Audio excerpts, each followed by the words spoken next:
all of you visible my screen and audible my voice?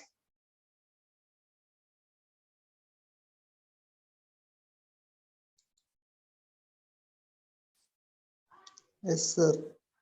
Okay. So from today onwards, we start the question bank of module 3 engineering materials. Already we complete the syllabus up to CIE 1 examinations. So I think you know what are the syllabus for the CIE 1 examinations. It is totally 2.5 units out of the 5 units of syllabus. So the 2.5 units contains the module 1 engineering chemistry and corrosion, and module 2 water technology, and module 3 engineering materials. In engineering materials, especially in polymers up to biodegradable polymers, we have the current syllabus for the CIE 1 examinations. Okay, ma? So let us start the module 3 question bank.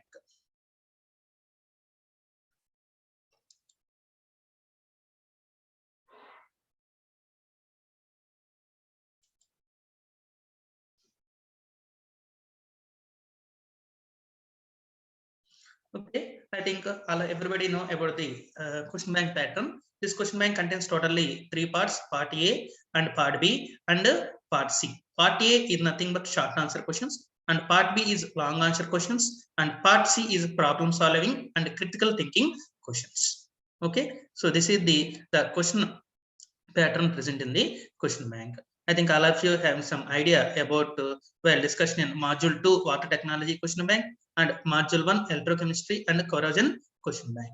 Okay, the same principle, the same phenomena, the same model type of the questions will also continue in the module 3 engineering materials.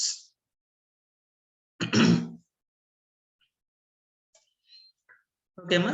Now let us start the part A questions. So the first question is the what are the polymers? Compare homopolymer and copolymer with examples. What are polymers? Compare homopolymer and copolymer with examples. Okay, ma.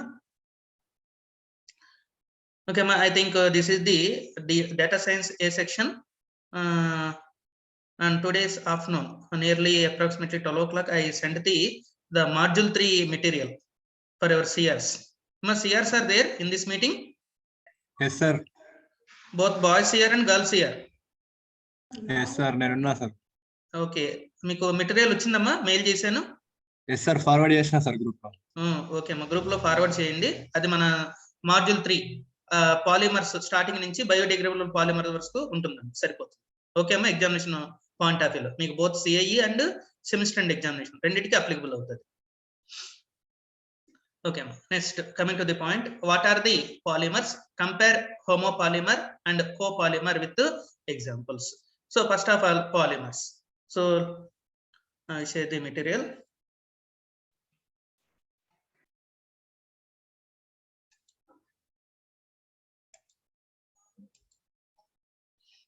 Okay, all of you visible the screen, module 3 engineering materials.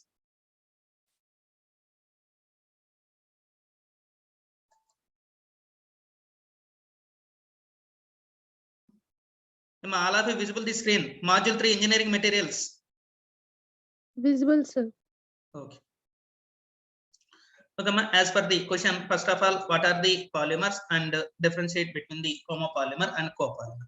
So first of all, polymers. So polymers is nothing but a long chain organic substance which are linked with the monomers with the covalent bond. So first of all, polymers form very important components in our daily life.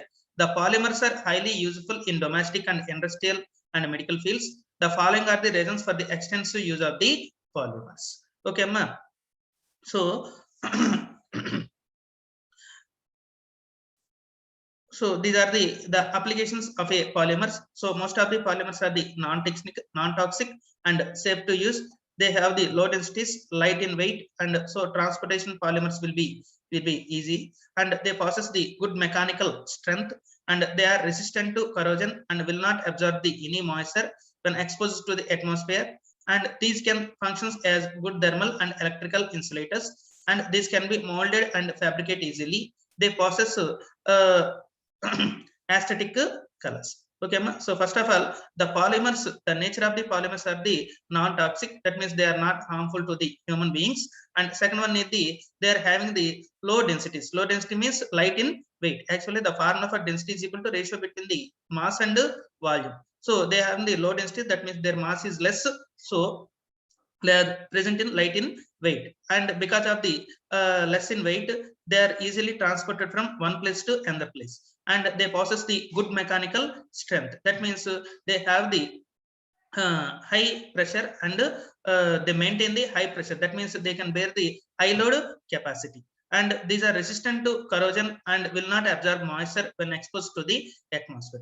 If metals are there, their nature is ready to absorb the moisture and ready to react with the oxidation, undergo corrosion phenomenon. But in case of the advantage of the polymers, they do not undergo any corrosion phenomena. Why? Because they do not absorb the moisture or oxygen, and they can function as a good thermal and electrical insulators. Okay, that means they are acts as a heat resistant and electrical resistant materials, and they can be molded and fabricate easily. That means the formation, the manufacturing of a polymers and the molding of a polymers is very, very easy. Already we seen plastics, and they possess the aesthetic colors. That means they have the so many colors and available in the various types of the decorative format. And now we see it is also interesting to note that many carbohydrates, proteins, and enzymes, DNA, RNA, are natural polymers. That means these are proteins, enzymes, DNA, and RNA. All are comes under category of the natural polymers. Now we see the definition. The definition is very, very important. See, polymers can be defined as the large molecules. Large molecules means macromolecular, formed by a link. Okay, let us start the definition. Polymers can be defined as the large molecules, nothing but macromolecular. Macromolecular means large molecules formed by a linkage of small molecules called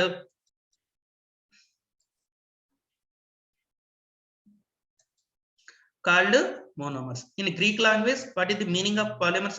Poly means many, mer means units. Okay, again I explain definition. First of all, polymers. Polymers is nothing but it is not a small molecule. It is a macro molecule. Okay, that means long chain compound, and it is formed by the linkage of the monomers. Linkage of the monomers. So because each polymer having its own monomer, and in Greek language, what is the meaning of polymer? Poly means many, mer means units. Okay, the best example for a polymer is our daily used life is polyethylene. So the monomer of the polyethylene is the ethylene. When ethylene undergoes polymerization,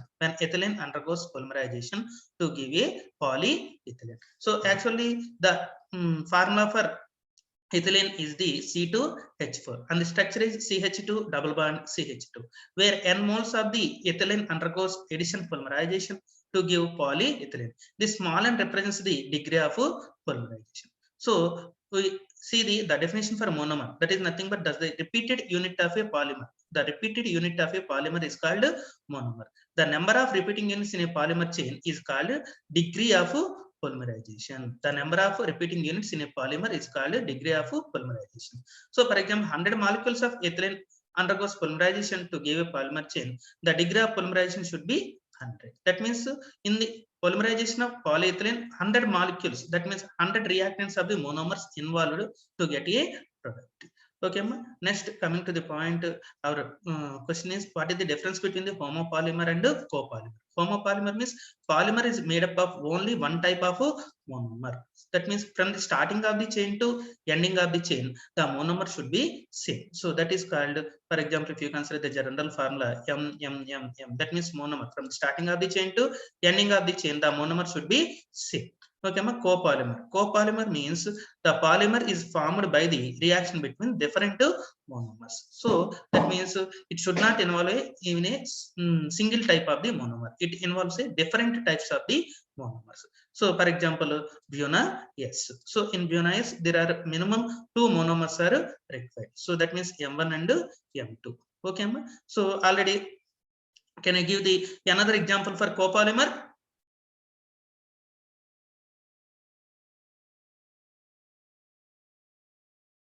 Butyl is the one type of the copolymer. Can you give the other examples for copolymer? Nylon 66. Okay, very good, very good. Nylon 66. The monomers which are involved in the nylon 66 is hexamethylene diamine and adipic acid. So both are different monomers. So nylon 66 is also comes under category of the copolymer.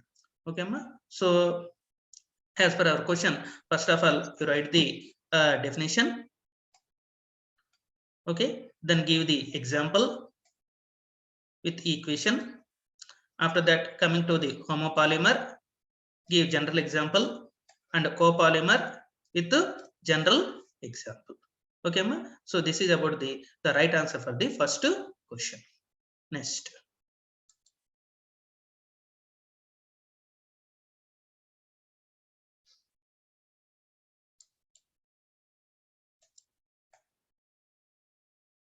Okay, ma. And the second question is write any two examples for addition and condensation polymerization with their respective monomers. With their respective monomers. Write any two examples for addition and condensation polymerization with their respective monomers. Okay, ma. Anybody give the answer for this second question?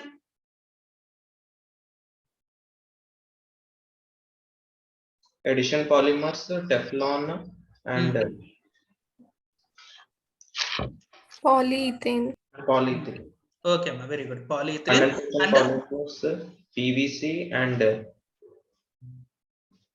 condensation, ma. Condensation. Give me correct Nylon example. 6,6. Nylon 6, Polyesters. Polyesters and bakelite. Bakelite is also comes under category of condensation polymers. Okay, ma. So now coming to the point of addition polymers. Addition polymers are polyethylene, polyvinyl chloride, and Teflon. Okay, ma. And with the examples, they ask the respective monomers. For example, if polyethylene is there, what is the monomer? Ethylene. Okay, ma. In PVC? vinyl chloride. Vinyl chloride. Okay, ma. In Teflon? tetrafluoro. Tetrafluoroethylene. Okay, ma. Very good.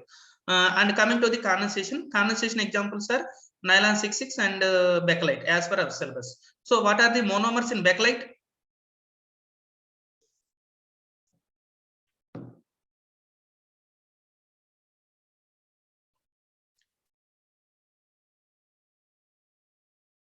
Formaldehyde and phenol. Okay, very good. Formaldehyde and phenol. And what are the monomers in nylon 66? Hexamethylene diamine, adipic acid. Okay, very good. So these are the required answer for true. And next one, third question. Compare addition polymerization and condensation polymerization with the examples. Compare addition polymerization and condensation polymerization with the examples.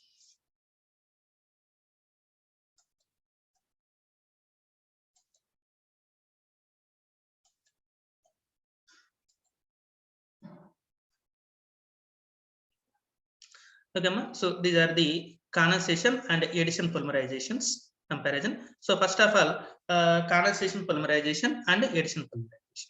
The alternative name for the condensation polymerization is step growth polymerization. Step growth polymerization. And the alternative name for addition polymerization is chain growth polymerization. Why? Because the condensation involves the stepwise, that means initiation, propagation, and termination step. Whereas addition polymerization, always they are add up the monomers, nothing but repeating units, finally to improve the chain growth. So that's why this is called chain growth polymerization. And in condensation polymerization, it takes place in monomers having reactive functional groups. That means the condensation polymerization is purely depends upon the functional groups which are present on the monomers. And addition polymerization, it takes place only in monomers having multiple bonds. That means it depends upon the saturation and unsaturation bonds present in between the monomers. And in the case of the condensation polymerization, this point is very, very important. It takes place with elimination of the simple molecules like water, ammonia, hydrochloric acid. That means the the byproducts which are formed in the condensation polymerization. Whereas in case of the addition polymerization, it takes place without elimination of a simple molecule. That means there is no formation of byproduct in addition polymerization. And in the case of the condensation polymerization, the repeating units of monomers are different. That means repeating units of monomers are different. So it can act as a copolymer, heteromer. So in the addition polymerization, repeating units and monomers are same. That means it is comes under category of the homopolymer. And in the polymer is formed in gradual steps in condensation polymerization. So that's why it is called as a step growth polymerization. And reaction is fast and polymer is formed at once. So it is also called as chain growth polymerization. Okay, ma? And next one, the molecular mass of the polymer increases throughout the reaction. That means the resultant polymer having the higher molecular weight compared to the starting of the monomer. So it gives the high stable polymer. And addition polymerization, so there is a very little change in the molecular mass throughout the reaction. So it is also give the polymer, but there is no gradual change in the final molecular weight of a polymer. And the product obtained may be thermosetting and thermoplastic. That means in the condensation polymerization, it may gives the either thermosetting or thermoplastic polymers. In the case of the addition polymerization, the product should be only thermoplastic. So now coming to the point, what is thermosetting, what is a thermoplastic? In case of condensation, thermosetting and thermoplastic polymers both are possible. So thermosetting means which are stiff on heat and further there is no change on cooling. Which are stiff on heat and further there is no change on cooling. Coming to the addition polymerization, it gives only thermoplastic. Thermoplastic means it is soft on heating and stiff on cooling. Soft on heating, stiff on cooling. And what are the examples for the condensation polymers? This is also very, very important. Bakelite, polyester and polyamides. Bakelite, polyester and polyamides. And what are the examples for the addition polymers? Polyethylene, PVC and polystyrene. Polyethylene, polyvinyl chloride and polystyrene all are comes under category of the addition polymers. And the based on chain also the comparison, nothing but the condensation polymers are always cross-linked polymers. Because of the cross-linked polymers, these are high stable polymers.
Okay, amma, please silence.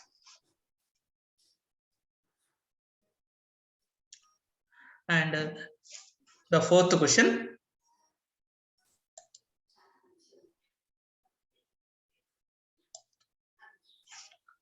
Okay, ma. Now the fourth question is, what are plastics? Compare thermoplastics and thermosetting plastics. What are plastics? Compare thermoplastics and thermosetting plastics.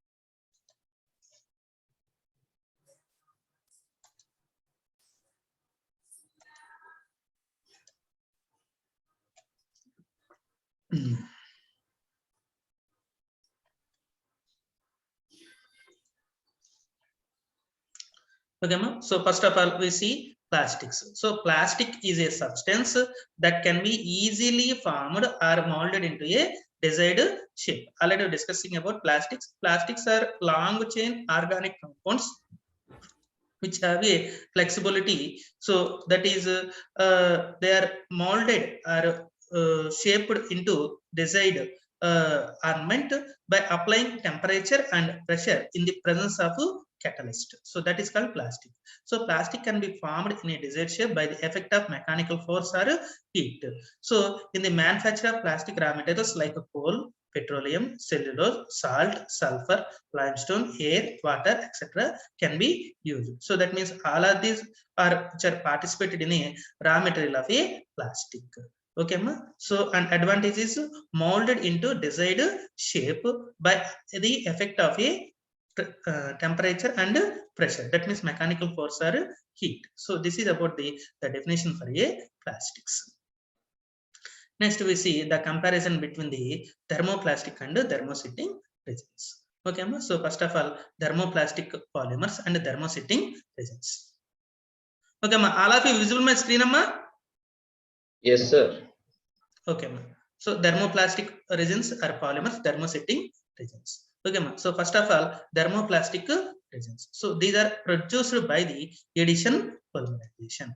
Thermosetting resins are produced by the condensation polymerization. Okay, ma. So first of all, just to discuss about addition polymerization. The polymerization which involves without formation of byproducts, without formation of byproducts. So that is called addition polymerization. Now the current plastic, thermoplastics which are formed by the addition polymerization. And second one is the thermosetting resins. So thermosetting resins means which are formed by the condensation polymerization. That means the polymers, the polymerization which involves the polymerization which involves the formation of byproducts also. That means with elimination of simple molecules like water, hydrochloric acid, and ammonia. So that is called condensation polymerization. So thermosetting resins are which are produced mainly by condensation polymerization. And thermoplastic resins are made of long chains attacked by weak van der Waals force of attraction. Weak van der Waals force of attraction. So this point is very, very important. The forces which are involved in between the bonds, that is weak van der Waals force of attraction. So because of that, these polymers are less stable. And coming to the thermosetting resins, these are three-dimensional network structure connected bonds. Thermosetting resins are three-dimensional network structure connected bonds. Because of the three-dimensional network structure, these thermosetting resins are highly stable. And this is the definition for thermoplastic. On heating, they are softened, and on cooling, become stiff, and chemical nature want to change. Okay, ma? So this is the definition. They are softened on heating, and cooling become stiff. They are softened on heating, and cooling become stiff. So that is called thermoplastic resins. And what is thermosetting resins? On heating, they become stiff and hard. On heating, they become stiff and hard. And further, there is no change on cooling. So that is called chemical nature changes. Okay, so this is about the definition of a thermoplastic and thermosetting resins. Simply, thermoplastic resins are defined as soft on heating and stiff on cooling. Soft on heating and stiff on cooling. Whereas the thermosetting resins are, they become stiff and hard on heating, and further there is no change on cooling. Okay, and because of that nature, that means because of the definition of a thermoplastic, they can be remolded. They can be remolded. But according to definition of thermosetting resins, they cannot be remolded, because once set means they are permanently sitting takes place. Once sit means they are permanently sitting takes place. And in case of the thermoplastic, we use the scrap product for the manufacturing of the plastics. Whereas in thermosetting, scrap cannot be used. That means waste cannot be involved in the formation of the thermosetting plastics. And these thermoplastics are soft, weak, and less brittle. So because they involve the weak van der Waals force of the attraction. Okay, and but thermosetting resins are usually hard, strong, tough, and more brittle, because they have the three-dimensional structure network. And the examples of the thermoplastic resins are, these are easily soluble in almost all organic solvents, and the examples are polyvinyl chloride and polyethylene. Polyvinyl chloride and polyethylene. These two compounds comes under category of the thermoplastic resins. And thermosetting resins are not soluble in organic solvents, and examples are nylon and bakelite. Nylon and bakelite. Already we discussed about the thermosetting resins are formed because of the condensation polymerization. The examples for the condensation polymers are nylon and bakelite. Okay, hence it is proved. And thermoplastic resins are which are produced by the addition polymerization. The examples of the addition polymers are the PVC, that means polyvinyl chloride and polyethylene. Okay, hence it is proved.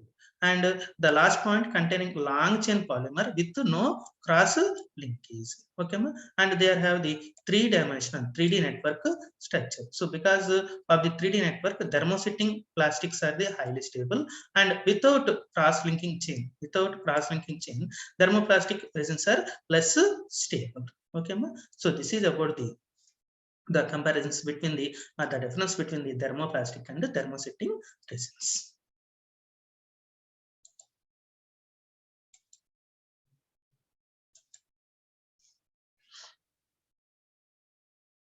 Okay, ma, all of you understood part A 4 questions?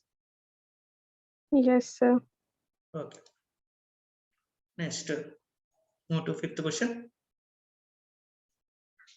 State the monomers used in making the polyvinyl chloride and nylon 6,6. State the monomers used in making the polyvinyl chloride and nylon 6,6. Okay, ma, tell me what is the monomer in polyvinyl chloride? Vinyl chloride. Vinyl chloride. But vinyl chloride is direct monomer? No, it is formed by ethylene. It is formed by acetylene, reacts with the hydrochloric acid at a temperature of nearly 60 to 80 degree centigrade to give a monomer of vinyl chloride. And vinyl chloride further undergoes addition polymerization to give polyvinyl chloride. Okay, and coming to the next one, nylon 6,6. What are the monomers of nylon 6,6? Adipic acid, hexamethylene diamine.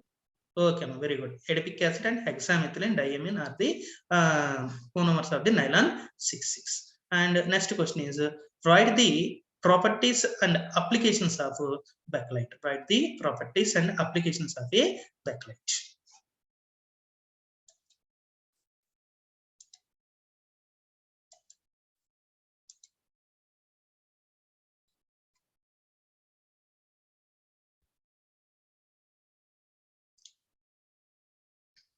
Okay, so these are the properties of bakelite. So first of all, the bakelite is easily quickly molded, and very smooth molding can be obtained from this polymer.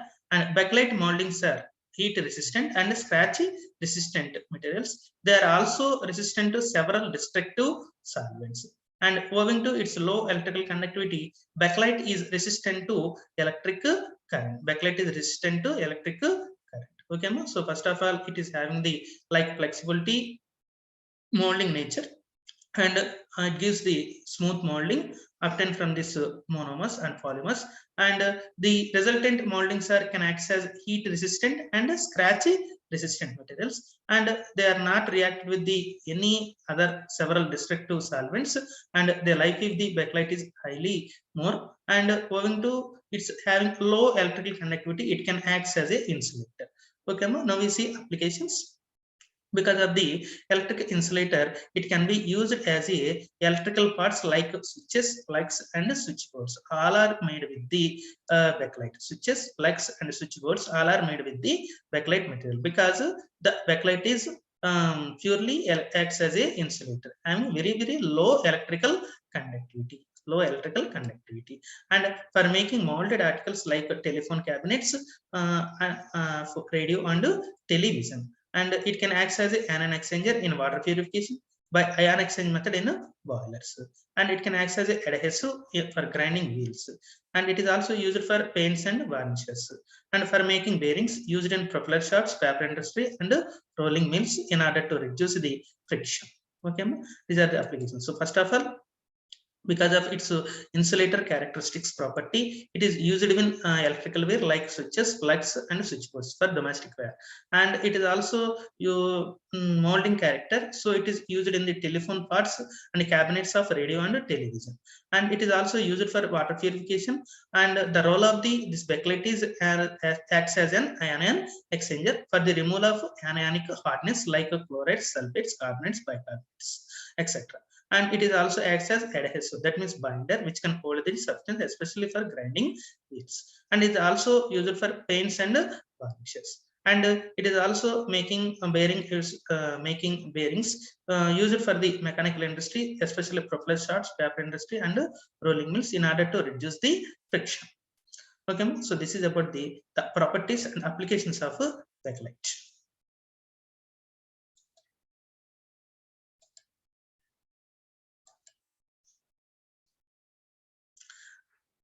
Okay, sixth one is over. Next, seventh question. Write the preparation and applications of PVC. Write the preparation and applications of PVC.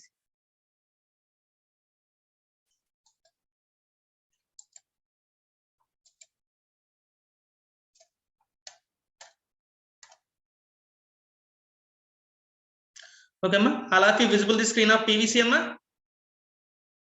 Yes, sir. Okay, so PVC means polyvinyl chloride, and the monomer of the PVC is vinyl chloride, but vinyl chloride is not a direct monomer, and it is produced by treating acetylene with the hydrochloric acid. Acetylene with the hydrochloric acid at a temperature of 60 to 80 degrees centigrade in the presence of metal oxide, it gives a vinyl chloride. That means the formula is CH211CHCl, and this vinyl chloride further undergoes addition polymerization to give polyvinyl chloride. When n moles of the vinyl chloride undergoes polymerization to give n moles of the PVC. So this small n represents the degree of polymerization. After that, applications, mainly these are classified into two types. One is rigid PVC. Rigid PVC is called as unplasticized PVC. Unplasticized PVC means absence of plasticizers. Next one, plasticized PVC. Plasticized PVC means presence of plasticizers. Okay, so first of all, we see rigid PVC. Rigid PVC means it is strong and hard. So it is chemically inert and a non-inflammable powder having high softening point, nearly 148 degrees centigrade. And this PVC, the applications of PVC, as per a question, the PVC is used for this PVC is used for because of the rigid nature, making safety helmets, refrigerator components, tires, cycle, and motorcycle mudguards. After that, we see plasticizer PVC. So from the title, understood that plasticizer PVC means because of the presence of plasticizers. So like the plasticizer which is used for plasticizer PVC, nothing but disbutyl phthalate with PVC resin, and it is used for raincoats, tablecloths, handbags. The applications of plasticizer PVC is raincoats, tablecloths, handbags, curtains, and electrical insulators, radio, TV components, and all types of PVC is used for beach wear. Okay, so it is purely depends upon the nature of this PVC. That is plasticizer PVC. Plasticizer PVC means because of plasticizers, they acquire the nature of flexible nature.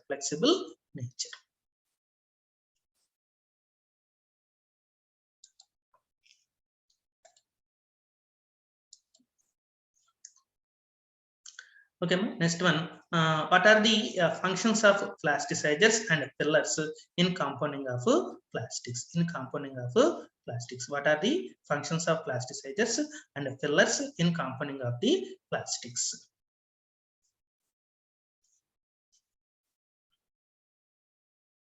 Already we discussed about plasticizers. The function of the plasticizers is nothing but to get flexibility nature. That means they are molded into desired shape by adding towards the plastics.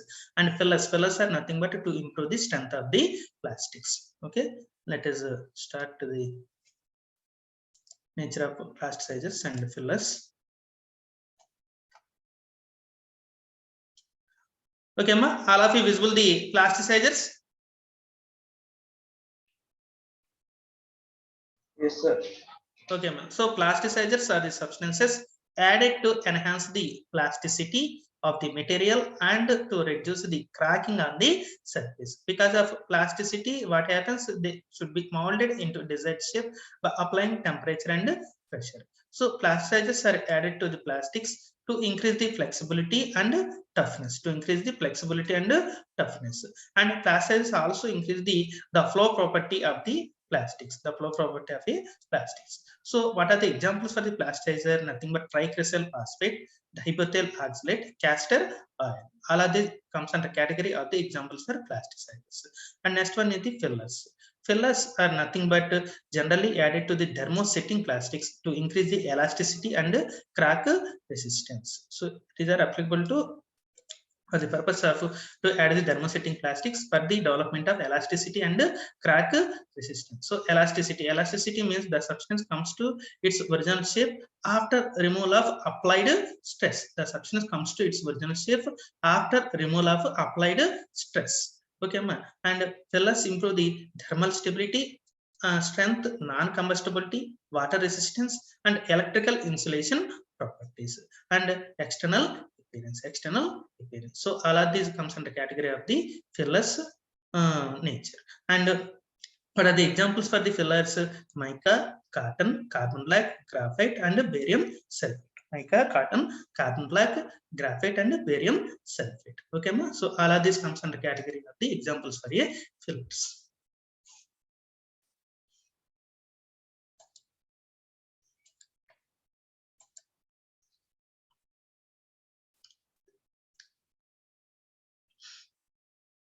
Okay, ma? Next, ninth question. What are the biodegradable polymers? Okay, ma? So before starting the biodegradable polymers, just I take that yes. 35, 38, 63, and 64. 4 plus 2, 6 plus 3. 9 members absent. Okay, ma? Okay, thank you. Thank you for listening. Remaining questions are discussed tomorrow. Okay, ma?